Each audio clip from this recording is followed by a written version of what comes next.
It's VAR's fault. These referees are terrified to make a decision now. They are absolutely terrified. They can't work for themselves. They don't understand how to referee anymore. They are so used to having VAR to fall back on, to have three blokes in St. George's go, hang on a minute, hang on, we've got. They rely on it heavily. That would not have happened if VAR was no longer in the game. The referees, unfortunately, the standard of referees has dropped because they relied too heavily on this system. And it's the biggest, clearest example of it I've ever seen. When I watched it, I thought, nah. Has he? No way. Come on, man. But you go through, even in the first half, you go through, like, there's 2 players offside for the Tammy Abrahams goal. Yes, the referee, fair enough, but the linesman is in line with it. And you know what's even more baffling about it is that literally everyone in Newcastle players are stood on the 18-yard line. So you've got the line to work with. Yeah. Like, how is a professional linesman not seeing that? Like, and it wasn't like it was close, and it was a tight one, like where you have to draw the lines. It was pretty straightforward that they were offside in that moment, and I don't get how they missed that. You got the 2 penalty shouts, and Billy's adamant that they both weren't penalties. I would argue that, and I would argue that if VAR was, we were getting last season Billy settings in the chat. We were getting last season Billy settings in the chat. Absolutely, they were both probably going to be given, and nobody's really talking about that Luca Dean tackle on Murphy. Yeah. If Murphy doesn't try to raise his foot, that's a leg breaker. It's a leg breaker. He gets a massive scrape down his leg. What I don't this get, was the one. Sorry, Charlie, what I don't understand is, right, why in an all Premier League tie is there no fucking VAR in the cup? What's the point? Because you get to a certain stage in a competition, they bring it in. Now you either have it for the competition or you don't. It's simple. It's because they pray and hope that no lower league teams end up this far in, so they can then end up getting it in the later rounds. That's the only reason they bank on. They think, oh well, lower league teams are going to still be in it. We can't be asked to go in and setting it all up there. Hopefully, by the end of it, there'll be none of them in there. We're absolutely fine. It's ridiculous, mate. And actually, did you see the look on the face of Kavanagh and the Lino? They both. It was like watching Chris Kamara as their Jeff. I don't know. I didn't see that. They didn't have a clue. They didn't have a clue. It's only just started surfacing on social media. But did you see when I think it might, BBC, TNT, wherever you watched it, did you see when it cut to the 4th official? The 4th official, like literally, I think it might have been Jason Tindall or someone mentioned something to the 4th official, and he literally goes, like, even reacted to it, like, how have they not seen that? Even the 4th official, which begs the question, lads. Why can't the 4th official not be speaking on the mic and saying, you know what, that's a pen. Right. That's the whole a pen. thing's He's blatantly in the area. Why is he? Because I'm asking myself, if the 4th official can't pull rank in that situation, someone that's observing the whole game and seeing it unfold, what's he even doing there? What is the point of the 4th official? He must well be sitting in the stands. Because both teams have got iPads on their benches, right, watching the game. He can literally nip over and have a look. Or I'm pretty sure there's a monitor in the tunnel as well, which you can go and look at and say. I don't even feel sorry. I don't even feel sorry for the referees. I don't even feel sorry for the fact that they'll walk back and see that, because these referees, ever since VAR have come in, their attitudes toward players, their attitudes when they're walking around the pitch is absolutely abysmal. It's shocking. So for them for Kavanagh to have this mistake, absolutely. I hope he's watching it and going, what have I done? Because this is where we are now, unfortunately. This is where we are. Much like the world is getting more and more fixated and dependent on fucking AI. It is the same with referees with VAR. They haven't got a clue how to do their jobs anymore, because it is simple as that. They do not know the game anymore. But you're almost at a point where, like, you know, you might as well not bother having the ref on the pitch. You might as well have it exactly. It will end up being that way. It will end up being that VAR not really doing anything, is it? Everything on the and look, you can forgive mistakes being made because that does happen, right? But what you cannot forgive is then mistakes being made when people are watching it back multiple times, and then mistakes being made of a level that of a supposed Premier League referee that simply should not be made. But it wasn't even just one howler. It was about 3 or 4. And Charlie, this has been my argument for so long. These referees, right, when a player has a mare, they come out and talk to the cameras. Yeah. When a manager gets absolutely spanked 6-0, they come out and talk to the cameras. Yeah. Why can't the referees come out and explain their decisions? Why can't they be held accountable? I think I've seen it twice in my lifetime. And that was like Alan Shearer. That was the Alan Shearer repeat when Newcastle should have been given a penalty against United. And the referee come out and went, I got it wrong. I got it wrong. I got it wrong. Yeah. So these referees, man. But you know what it is, though? Like the one person who needs to take serious responsibility and actually come out and say shit rather than cherry picking incidents for a little shitty TV show every few weeks, Howard Webb. Well, but then they just chuck it with Gary Neville. They chuck it with Gary Neville and all that. Howard Webb needs to come out and speak about this shit on a regular basis, week in, week out, until this stuff stops happening. This is under your watch. This is your responsibility. We're talking about refereeing decisions every single game, week in, week out. What are you doing to sort it out? And he's not speaking about any of this. Do you know what? I was mad last week. Obviously, we got beat by City, but we spent the whole section.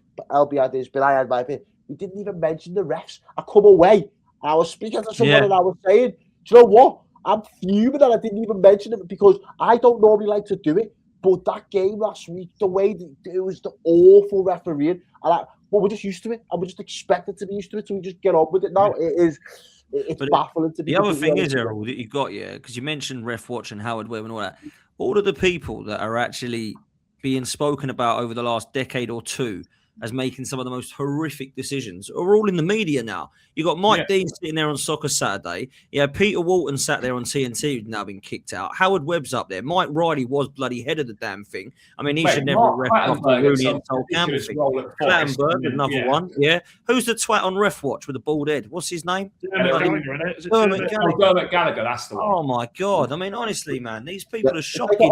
It's all boys club though. It's again, this isn't a direct shot at you, Dan United, but the same way you said about ex-United players having so much influence. Agree. It's almost carbon They're all copy on the circuit. They're all on the circuit now. They're like Simon Hooper. Simon Hooper is panting after 5 minutes running around that pitch. Like it's an absolute joke. And we've seen the news. He's been pulled from this weekend's game. I tell you what you should do. Instead of doing that, get the whole fucking lot of them in a room and say, right, do you know how to referee a game? Is it a case of that you rely heavily on VAR? There needs to be an investigation because some people may say, well, it's not that deep, Dan United, but it is that deep. If in a situation like that, a referee cannot get what is probably the most basic decision right, well, then fundamentally, we have bigger issues with these referees than we ever anticipated. But you know what's mad, though, is that, this is the only country, pretty much, where we have all these problems. VAR is in operation in all the European leagues, multiple leagues around the world, and, every so often you will get mistakes being made. No league has got it where week in, week out, every single game, mistake. And you can forgive the referee for missing something on the pitch every so often because it's moving quick. You get a split second to see it. How on earth do you have 3 or 4 people sat on a screen watching it from whatever camera angle they want to watch it from and still get it wrong? Yeah, because it's subjective, Charlie. That's the thing. It's not the referee making the decision. It's 3 blokes sat there going, do you know what? If I was refereeing that game, I'd do this. I'd do this. The only time VAR has ever, I thought, looked okay was the 2018 World Cup, where they literally said to the referee, go to the monitor, make your own mind up. They didn't have 28 fucking voices in his head going, well, it's this, well, it's this, well, it's this, well, it's this. That's the thing, though, right? Why do they not get the ref to go to the monitor more? You barely see the ref go to the monitor, surely, right? To keep the integrity, to keep it as a referee's decision. Just the continuity of it. Right. If you think, by the way, we think you need to look at this again, go and send the ref to have a look. The problem is, though, is that when the ref gets sent to the monitor, you know that he's reversing his decision. He's never going to stick with what he's done. All right, so let let me work this out in my head. How many of them are in that Stockley Park? How many of them sit there? At least 3. There must be at least 3. So, in a world where if there was 3 and an incident was to happen, not necessarily as clear as day as that one the other day, but something where you feel like, it might be clear and obvious, you'd expect that at least 2 out of the 3 have got to at least raise their hand to say, I would have done something different there, or I would have thought about it different, for you to have the majority of the vote. Only at that point should you be in the ref's ear, and then the decision should be clear to say, go to the monitor. Exactly that, Errol. Don't go in there. Don't go in there and say, don't go, oh, well, this player has gone over here and this is over here. And you look there, just say, go to the screen. Again and have another chance to play. Because I think in footy, it's mad. Whenever it's happening in real time, because one of the things I hate is the stills. When you see the stills are terrible. Yeah, because Curtis Jones got done dirty of that a couple of years ago with Spurs, and it's never sat with me. The stills just make everything look 10 times worse. Casemiro against Southampton. But even the slow motions, right? Why are you showing referees why are you showing them slow mo? Surely the only thing that matters is show me it in real time. That's all that matters. That's the only thing you need to see is real time. You can see different angles. Charlie, you can slow an absolutely fantastic challenge down, and it would look horrendous. But this is where Dan, you're question marking why are they doing this? Why they're doing this? Because Charlie's already raised the point that in Europe, they don't do it to the extent that they do it in the Premier League. So you ask your question, why are they doing it? And I said it 4 years ago, maybe as far back as that. And I questioned VAR. And a lot of people kind of shot me down, and not on this channel, but on it. And I said that VAR, for me, VAR is being brought in to add an entertainment value to the game. It's absolutely been brought in for that. It's brought in. It needs to do. It becomes a conversation. Further controversy. It creates further controversy. And Pete, I'll ask you this: talking points adds into the media, and yeah. Pete, think about right. Sorry, Dad. Before you come in, how many are you talking about the circuit? How many reps have had all now sprung these media jokes because of VAR? They didn't. They was going extinct. Their man was ready to retire, and new people had to come in. But all of a sudden, VAR's here now, and they've got second life in them.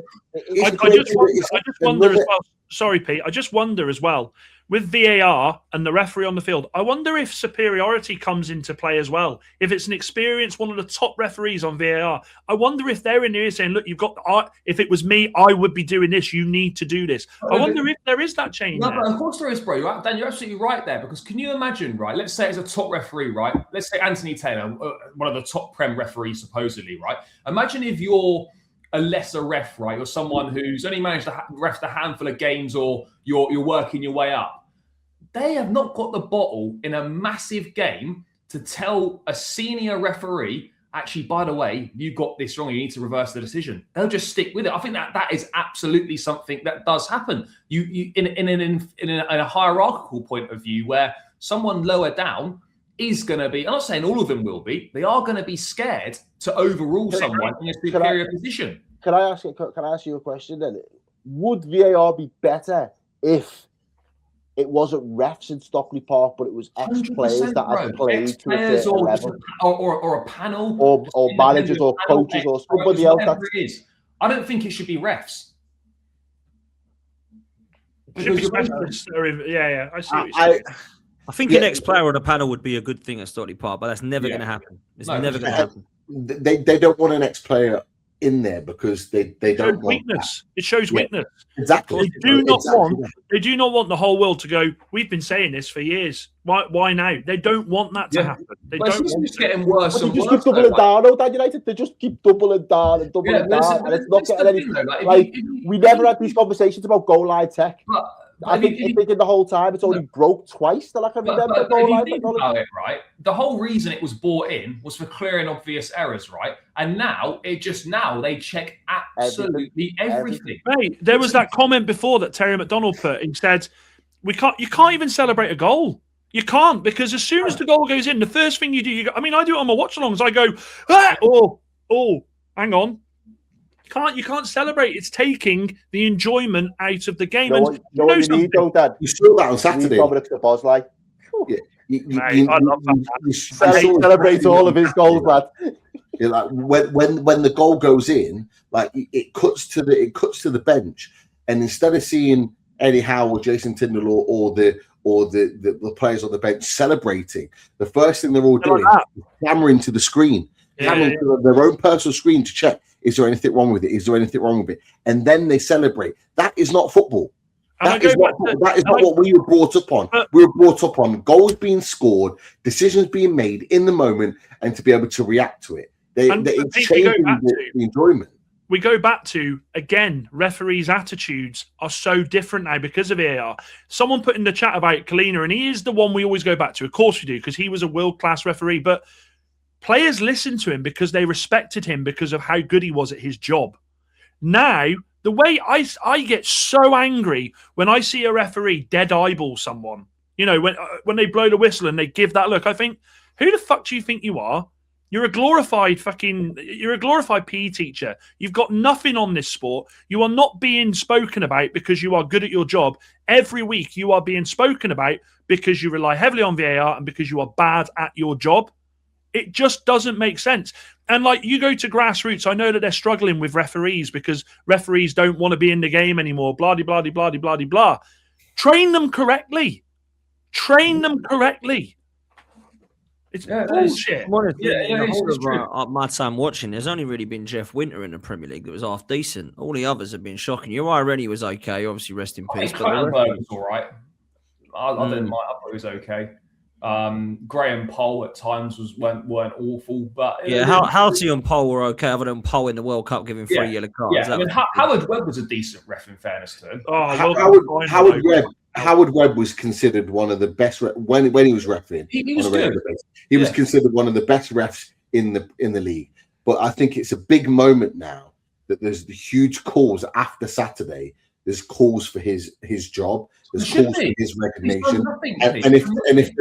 And if one of the top refs, or considered one of the top refs in English football, has to leave his post in the PGMOL, right, because of what happened and what's been continuing to happen, I think it tells you everything you need to know about the refereeing standard in this country. The fact that he can't get it right with his pool of referees, if he can't get it right, I don't know who can. And I think the rule book on referees needs to be completely ripped up, and it needs to be stopped. Basic. Yeah, well, yeah, definitely keep it basic. But we haven't even mentioned the fact that, maybe because LB's not here, but these refs now can get a little payday, go to Saudi or go to. No, but I was going to mention Errol, right? You talk about that, right? But why? Why with the Premier League, right? We go and sign all the best players from all the various leagues. We go and take all the best managers from wherever. Why do you not have the best referees from around the world coming to referee in England? Because it's an old boys club, Charlie. Genuinely, they have got that much of a stronghold on the actual institution of the Premier League. And I don't know what gives them that right or what birthed them that right, but they feel like they have some divine right to oversee the jurisdiction and the rule book that is the Prem, because they're not prepared to relinquish that power. They're not prepared for European referees to call them out. No, because I tell you what, if European referees came into England and they were under the jurisdiction of a Howard Webb or any other experienced English Premier League referee, I could be fairly certain that at some point, some of these European referees would be going, hold on, that's not what we do here. Like, why are you doing it like that? Why are you making these decisions in this way? And they'd be getting called out on their system that is clearly flawed. Like you said, Charlie, goes back to that point that in Europe, and it happens on occasion, but very rarely do you have these types of issues. The fact that it's happening time and time again in England says that England and the refereeing system is a problem here. It is a problem here, not in Europe, in here. And they are worried that European referees will come in and call that shit out. And that's why they don't want them coming over to the Premier League. Facts. I think there's a couple of good European refs. There's a couple of bad European refs. They're always going to get good and bad in every job. But I truly believe that England have the worst, without a doubt. Look,